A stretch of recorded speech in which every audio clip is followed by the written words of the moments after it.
சர்க்யூட்ல என்னென்ன safety measurements பார்க்க போறோம் அப்படின்றது தான் ப்ரீ பைபாஸ் செக்லிஸ்ட்.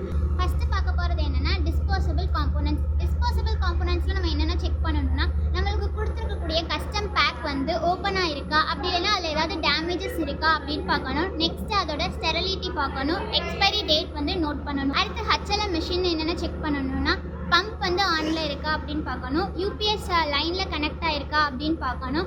நம்மளுக்கு பேக்கப் பவர் இருக்கா அப்படின்றதையும் செக் பண்ணிக்கணும். ஹேண்ட் கிராக் இருக்கா அப்படின்னு பார்க்கணும். ஹேண்ட் கிராக் எதுக்கு யூஸ் பண்ணுவோம்னா இன்கேஸ் ஆஃப் பவர் ஃபெயிலியர் அப்போ நம்ம மேனுவலாக வந்து ஒர்க் பண்ணுறதுக்காக தான் ஹேண்ட் கிராக் வந்து யூஸ் பண்ணுறோம். அதுக்கடுத்து வந்து பம்ப் ஹெட்டில் என்னென்ன நோட் பண்ணணும்னா பம்ப் வந்து ஆனில் இருக்கா அப்படின்னு பார்க்கணும். அதுக்கப்புறம் அக்ளூஷன் செட்டிங்ஸ்க்கு வந்து கரெக்டாக இருக்கா, என்ன டைரெக்ஷனில் இருக்குது அப்படின்றதையும் நோட் பண்ணணும்.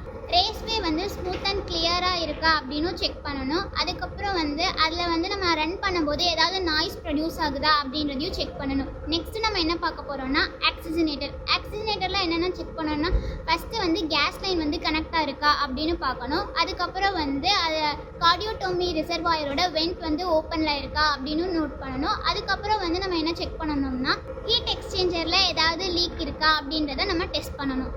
நம்ம அடுத்து பார்க்க போகிறது வந்து மானிட்டரிங். டெம்பரேச்சர் ப்ரோப் கனெக்டர் கரெக்டாக இருக்கான்னு செக் பண்ணணும். அடுத்து வந்து ப்ரெஷர் டிரான்ஸ்டியூசர் வந்து கரெக்டாக இருக்கான்னு பார்க்கணும்.